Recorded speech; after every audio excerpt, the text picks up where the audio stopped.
RFM matin 7h40 sunu gan Thierno Birahim Aw salaamaaleykum.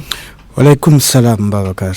di la gërëm ci teewaay bi gërëm El Hadj Ndiogou Diène mi ñuy àndal ci waxtaan wi yaay njiital CETUD directeur général CETUD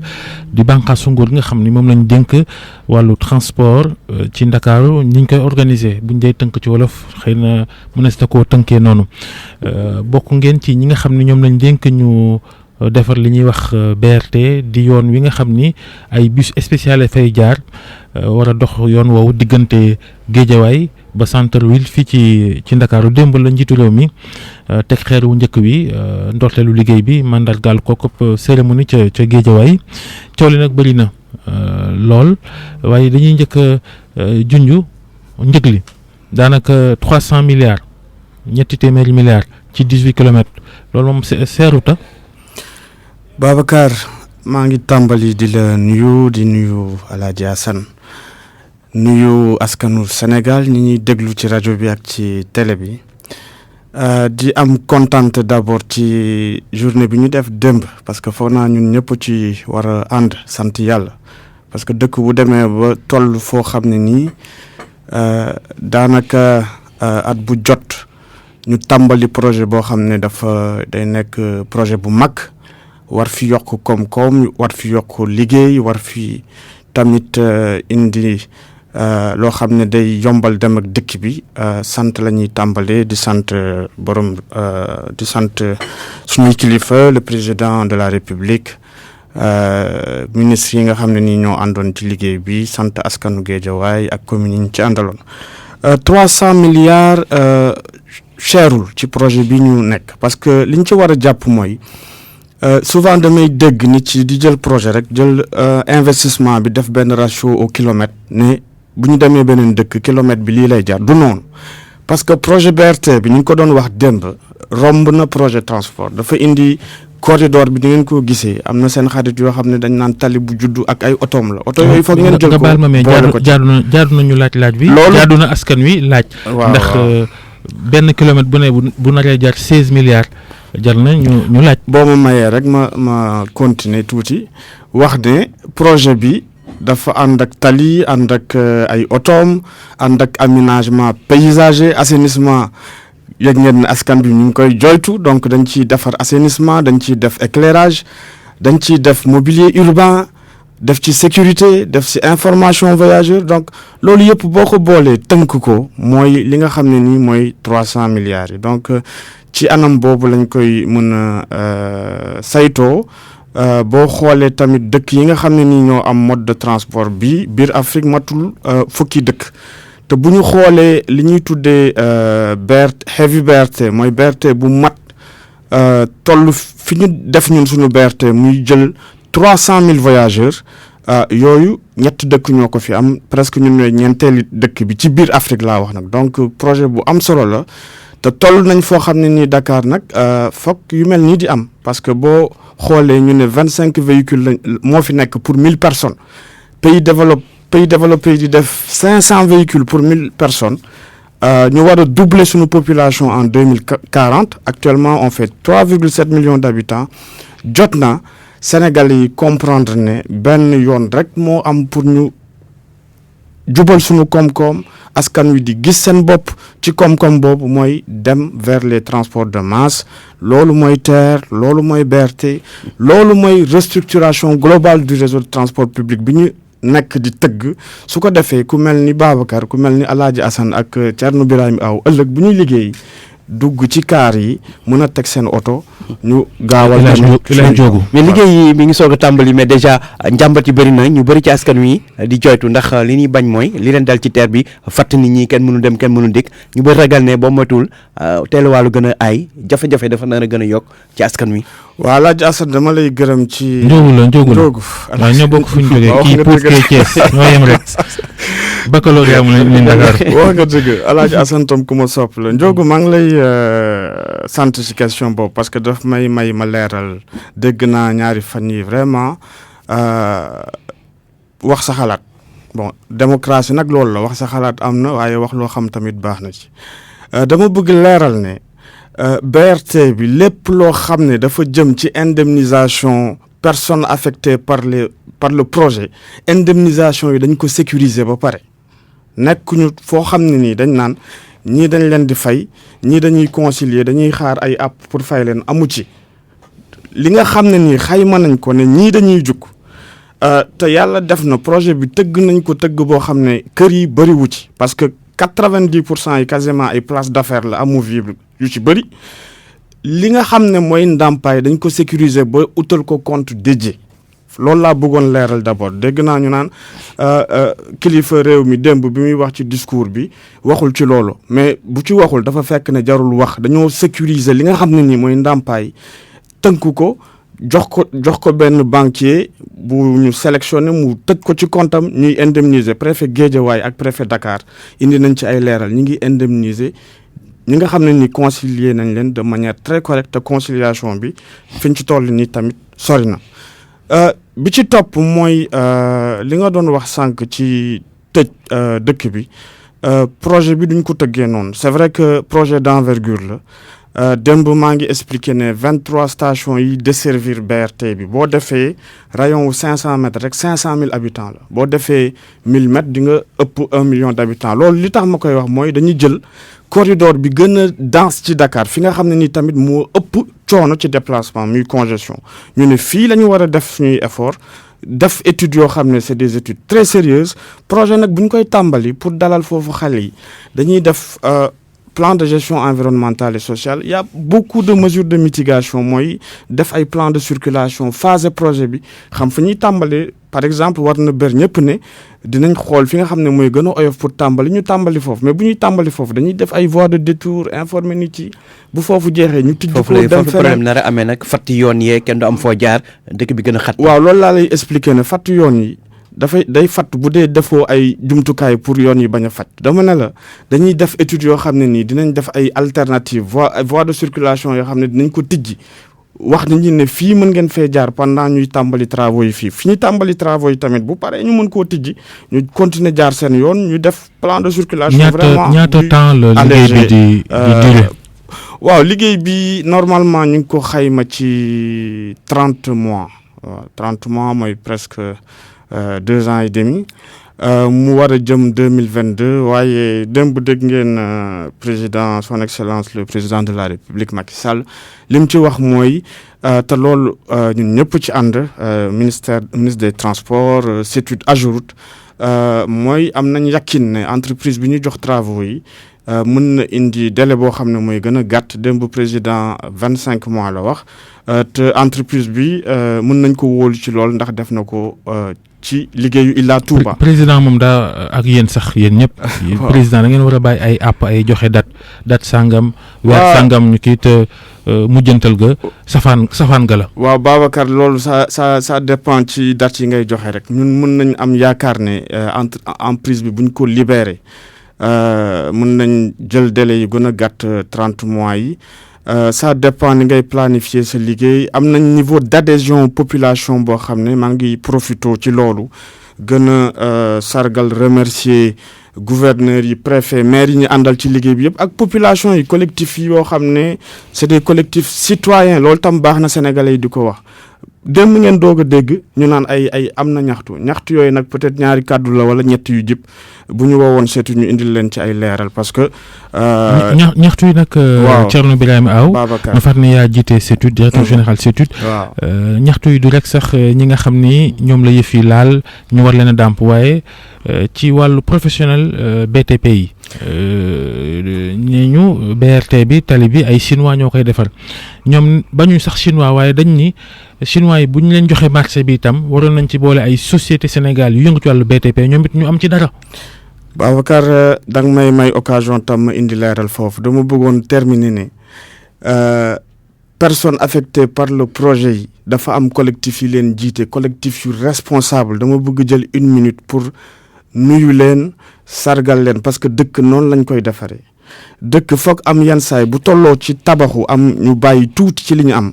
pour ngëneelu askan wi Sénégal nag bu ñu tollee foo xam ne nii projet yi bëri na bëri boo xam ne surtout biir Dakar ak concentration bi mu am yenn saa nit ci dañuy jooytu ay fii dañ ko fatt parce que am na autopont fii dañ ko fatt ndax am na terre faaw ñu defar parce que bu ñuy defar dañuy fàtte suñu tuuti suñu bopp tuuti xalaat suñuy doom xalaat suñuy yaay xalaat suñuy maam ëllëg ci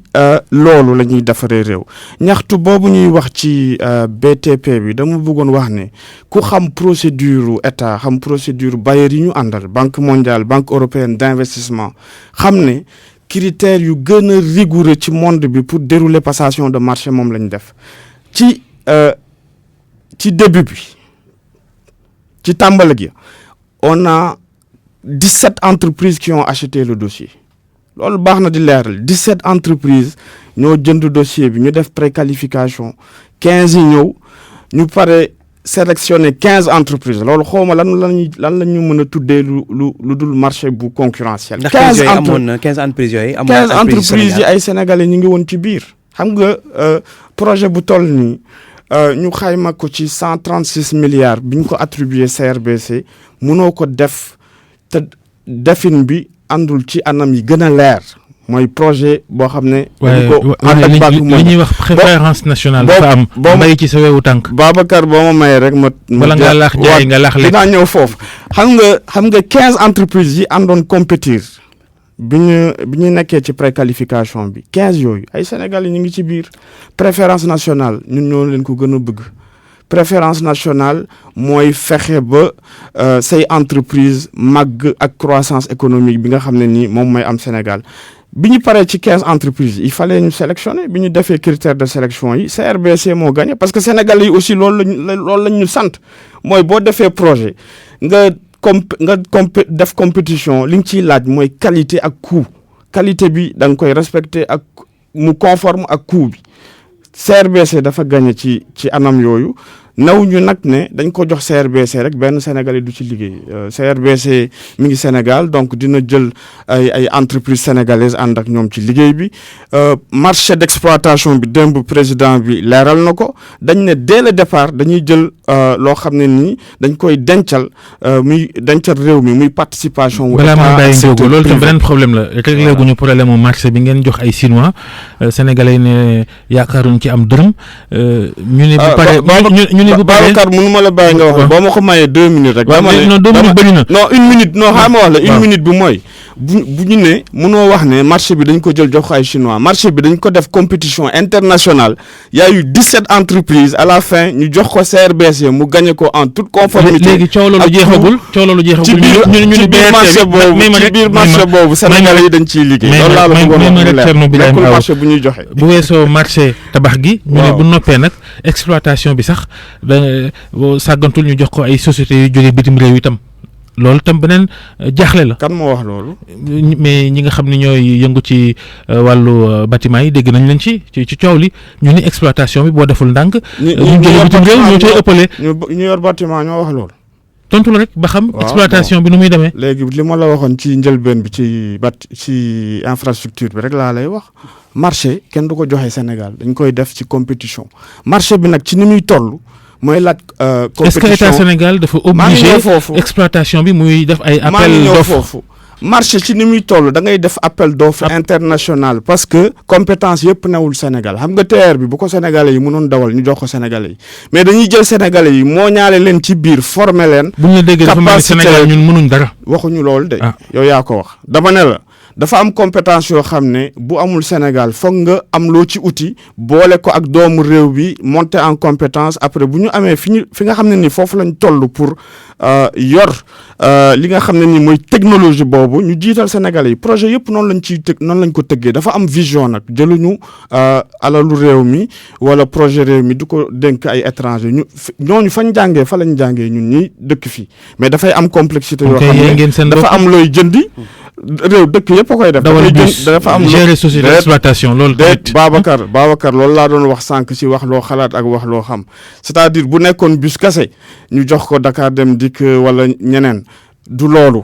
dafa am complexité boo xam ne nii dafa nekk ci biir exploitation li ñuy indi fii muy tudd BRT bi même complexité la que réseau de métro.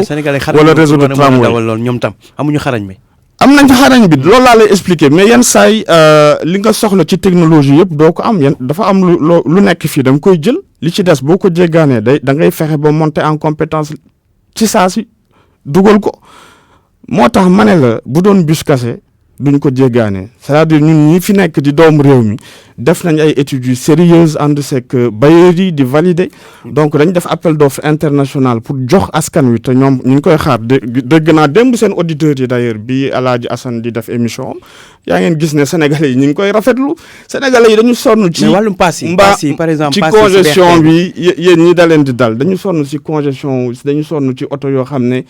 ay heure lay taxaw ci tali bi dañu sonn ci pollution boo xam ne nii jéggi na doyo di am lu ay loraange ci santé bi ci question yi loolu la moo tax ñu jël option def ay transport de masse transport capacitaire loolu mooy TER loolu mooy BRT fexe tamit ba am loo xam ne dañ koy délocaliser Diamniadio ci logement ci emploi pour yombal dem ak léegi pass bi BRT bi pass bi ñaata la nar a doon. pass bi dañu koy teg foo xam ne mënuma ci indi confirmation tout de suite ndax dinañ ko valider ak